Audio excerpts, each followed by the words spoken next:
এই মেয়ে, তুমি কিভাবে গাড়ি চালাচ্ছ? এক্ষুনি তো তোমার জন্য আমার অ্যাক্সিডেন্ট হয়ে যাচ্ছিল। অ্যাক্সিডেন্ট হতে যাচ্ছিল, কিন্তু হয়তো নি। এই নাও টাকা। আমার টাকা ফাঁকা লাগবে না, আমাকে একবার সরি বলো তাহলে হয়ে যাবে। হোয়াট? এই রুমিতার ডিকশনারিতে সরি বলে কোনো ওয়ার্ড নেই। শুনুন ম্যাডাম, আপনার অনেক টাকা থাকতে পারে, কিন্তু ওই টাকা দিয়ে এই রাশিদকে কেনা সম্ভব নয়।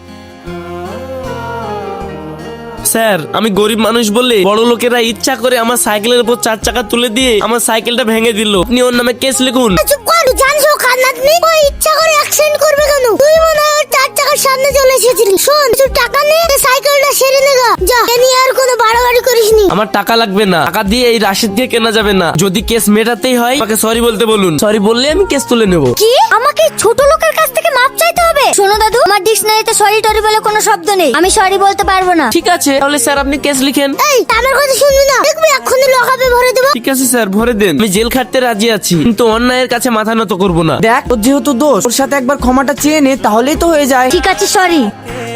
দেখ ভাই, সাচ্চা মানুষ, ওকে আমার খুব পছন্দ হয়েছে। মনে কিছু করিসনি। এই দা, এই টাকাগুলা লে দি, সাইকেলটা সেরিলিস।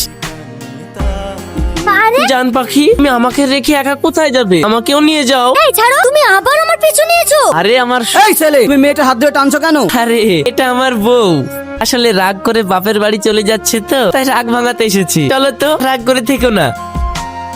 রুমিতা, তোর বাড়ি থেকে বেরোনো নিষেধ না? তারপরেও তুই আমাকে না বলে দেশের বাইরে চলে যাচ্ছিলি। তাই আমি তোকে ধরতে রাশিদকে পাঠিয়েছিলাম। হ্যাঁ, আজ থেকে আমি তোমার বডিগার্ড। Shut up! এটা হতেই পারে না। আমি কোনোদিনও ওই ভিখারির বাচ্চাকে বডিগার্ড হিসেবে মেনে নিতে পারবো না।